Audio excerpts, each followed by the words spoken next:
Hey, what's going on, Mr. Bill? Hey, good morning, Arrow. How you doing, my friend? Fantastic, man. How's everything where you guys are? All right. We have got Joe Kent and Marty Skovlund here, and let's see. You have a double, so your out is 10-19. Excellent. Good morning, you two. How are you doing today? Great. Thanks for having us on. Oh, absolutely. Yeah, thanks.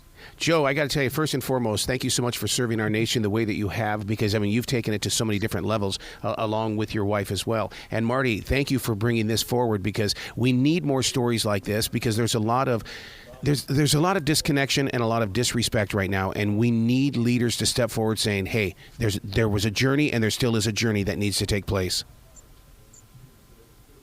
Yeah, absolutely. This is an important story that as many people as we can get it in front of. That's the goal. Yeah. I love the title in so many different ways, because it can be read in different inflections. In other words, it could be the reader going, send me the story, a true story of a mother at war. Or it could be your wife saying, send me, and then the true story. I mean, there's just so many different inflections that come with this title. Yeah, I really do think that it when we think about this, it is Shannon saying send me, because that's ultimately what happened, and it also reflects their family. Both Shannon and Joe said that multiple times. The nature of special operations deployments are you're a volunteer every single time.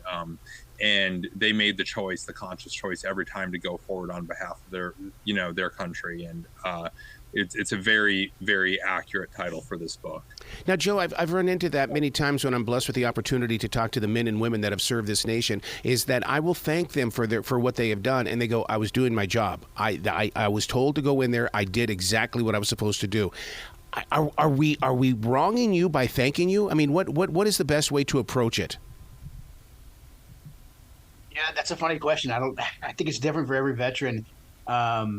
I'm grateful because I think the intention is pure. When people say thank you, I mean, I think our country truly does, thank our veterans. I think a lot of us do feel like we were just doing our job, so it does feel a little bit awkward to us, especially if you really enjoyed doing your job like I did, like Shannon did. But it's always greatly appreciated whenever anybody thanks me for my service. Shannon's decision to not only serve her country, but also to serve her family. That's two huge jobs there. Really was, and she did both of them, very, very well. And just the way that Shannon viewed service, I think it all kind of blended together. Serve the family, serve your country, serve the people you love, your brothers and sisters in uniform. That was just really who Shannon was. What was it like for the two of you to build this book? Because yes, you had to experience it and live it out, but you still had to build this story. Yeah, I think one of the first things that we did was try to figure out what was going to go into the book and what wasn't. There's so much of Shannon's life that is and will be for the foreseeable future classified. And so we had to figure out what exactly we had to work with.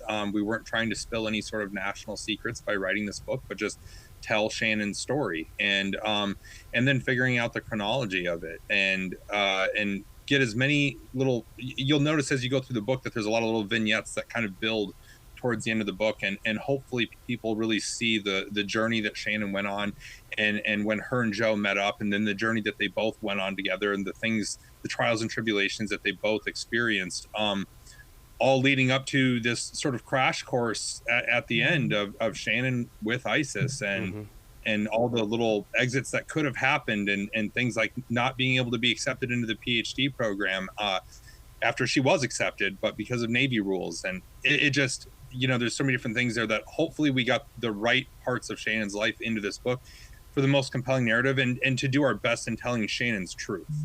It's not a Wikipedia entry, but it is hopefully the most compelling telling of Shannon Kent's story that's possible. Well, one of the biggest walls that stood in the way was the fact that not too many women were doing what Shannon was doing, and so I can't imagine living or experiencing that that area of the world.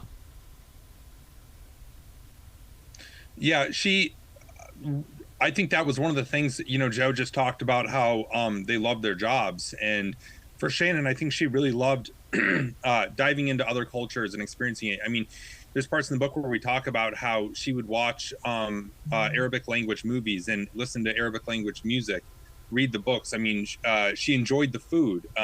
There's a part in there where one of her now Iraqi American counterparts, she gets on the phone with his mom to talk about her dolma recipe.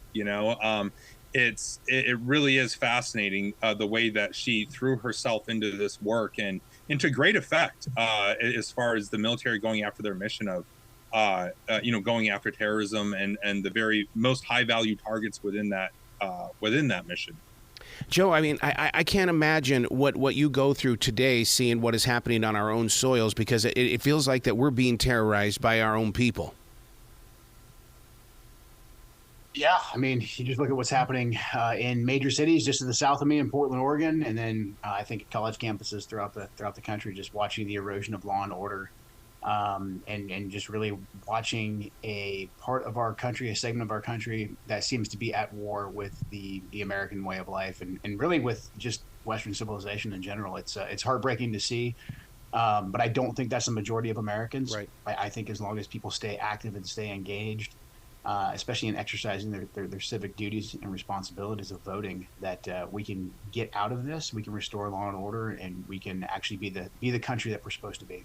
See, Marty, and this is every bit the reason why I know that this book is so important right now, because we stand united, and we need a book like this where we can all say, hey, by the way, did you read that book? Send me. And then we can all talk about it. Hopefully it will inspire new generations to help serve this nation.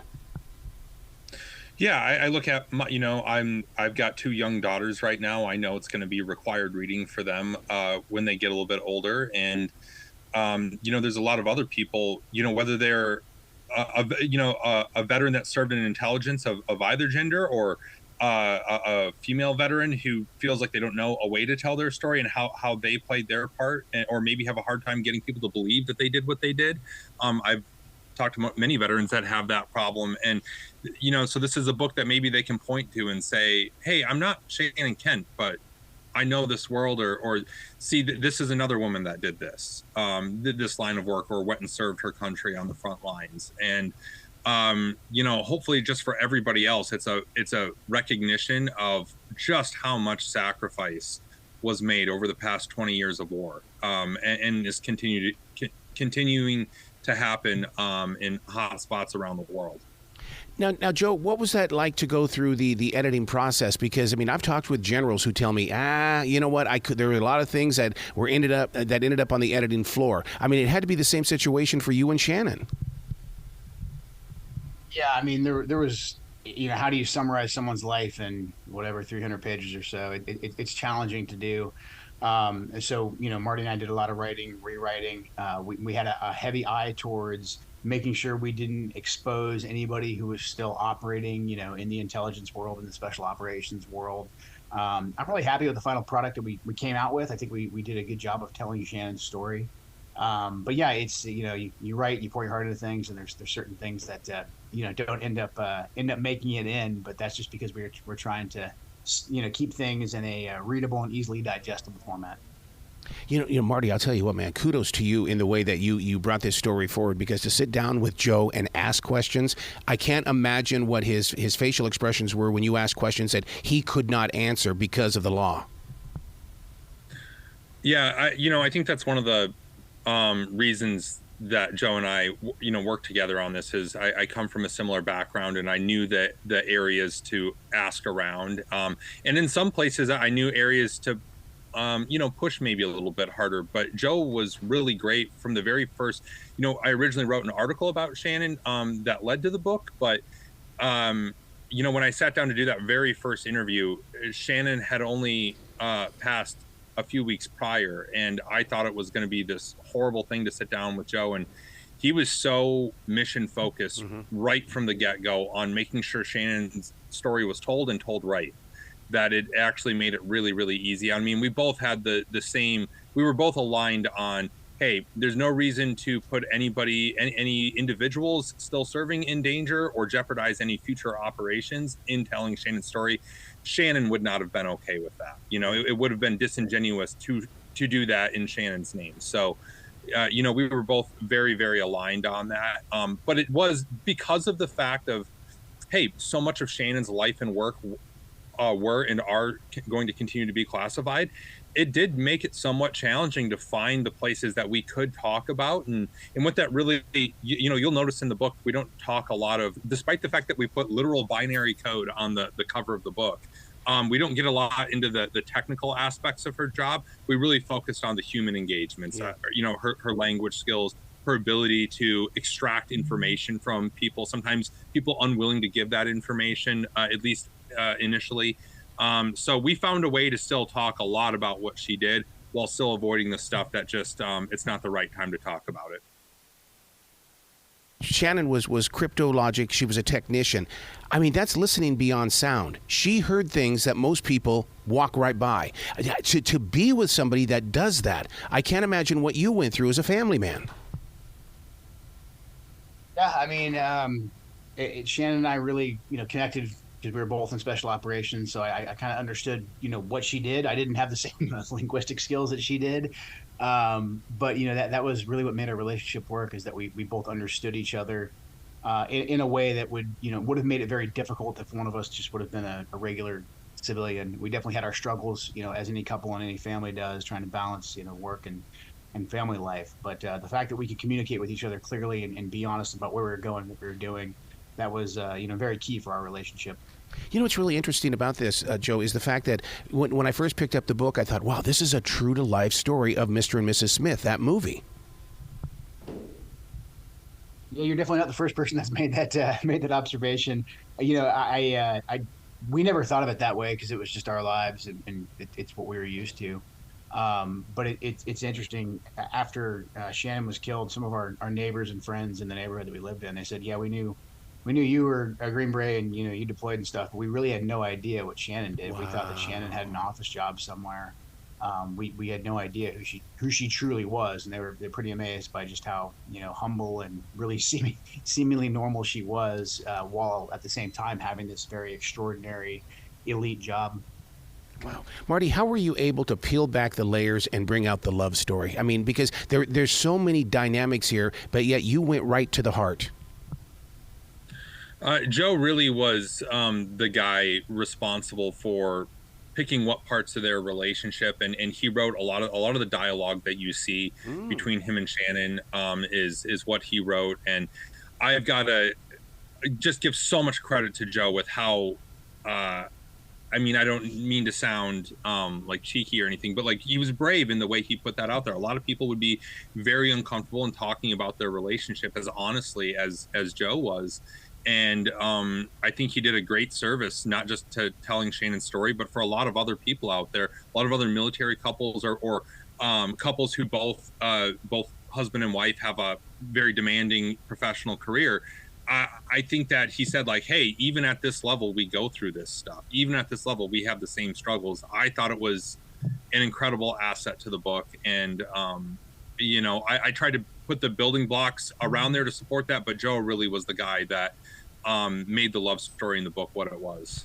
Joe, was it love at first sight, or was it, oh, my God, I can relate with you. You see me for me. I see you for you. I'm an interesting combination of both. I mean, I before Shannon and I started dating, I met her briefly for about 10 minutes in Baghdad when she was briefing me on the location of a terrorist leader that we were hunting down. Didn't see her again for another 7 years, but once we reconnected and we had started talking, it was probably within, I'd say the first couple of days that it was like, there's definitely something here that's gonna be lasting and affect both of us. I talked about it in the book, but I never asked her to marry me. We never went through that. It was just sort of always understood that we had just kind of finally found each other.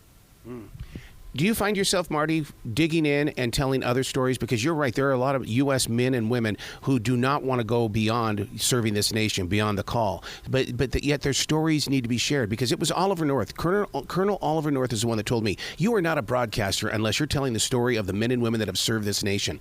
Okay, Mr. Author. Okay, those are the words from him.